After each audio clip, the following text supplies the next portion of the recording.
അപ്പോൾ ഇപ്പം ഞാനുള്ളത് കാവേരിപട്ടണം എന്ന് പറയുന്നത് നമ്മുടെ സേലത്ത് നിന്ന് ബാംഗ്ലൂർ പോകുന്ന വഴിക്ക് കാവേരിപട്ടണം എന്ന് പറഞ്ഞ സ്ഥലത്ത് കല്ലിൻ്റെ ലോഡ് എടുക്കാൻ വേണ്ടി വന്നതാണ്. അപ്പോൾ വരുന്ന വഴിക്ക് ഞാൻ ഫുഡ് പാഴ്സൽ മേടിച്ച്, അതായത് പൊറോട്ടയും ഒരു ഓംലേറ്റോടെ പാഴ്സൽ മേടിച്ച്.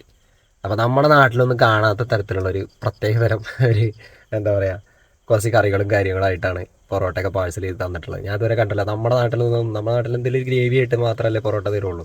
പക്ഷേ ഇവിടെ കുറച്ച് വെറൈറ്റി ഉണ്ട്, ഞാൻ കാണിച്ചു തരാം. ഇതുണ്ടോ നിങ്ങൾ, 2 പൊറോട്ട മേടിച്ച് പിന്നെ ഒരു സിംഗിൾ ഓംപ്ലേറ്റ് മേടിച്ച്. ഇത് മറ്റേ എന്തോ ഒരു തക്കാളി ചട്നി പോലത്തെ ചട്നിയാണ്. അതുണ്ടോ, തക്കാളി ചട്നി പോലത്തെ ഒരു ചട്നി.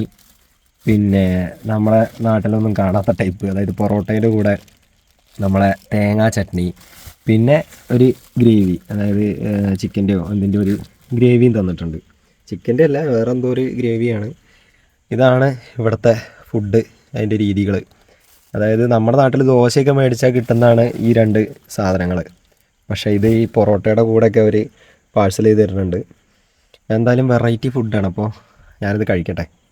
അപ്പോൾ ഇത് ജീവിതത്തിൽ ആദ്യമായിട്ടാണ് പൊറോട്ടയുടെ കൂടെ നമ്മുടെ തക്കാളി ചട്നി പിന്നെ നമ്മുടെ സാധാ തേങ്ങാ ചട്നിയൊക്കെ കൂട്ടിയിട്ട് കഴിക്കുന്നത്. എന്തായാലും ഇത് കഴിച്ചു നോക്കട്ടെ, എങ്ങനെയുണ്ടെന്ന് നമുക്ക് നോക്കിയിട്ട് പറയാം. സംഭവം കൊള്ളാം കേട്ടോ. തേങ്ങാ ചട്നിയും ഇതൊക്കെ പൊറോട്ടയുടെ കൂടെ കഴിക്കാം. ഇങ്ങനെ ആയിരിക്കണം.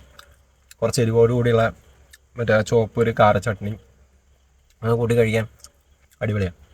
അപ്പോൾ മറ്റൊരു വീഡിയോ ആയിട്ട് കാണാം. ഞാൻ എന്തായാലും ഇത് കഴിക്കട്ടെ. Okay, by.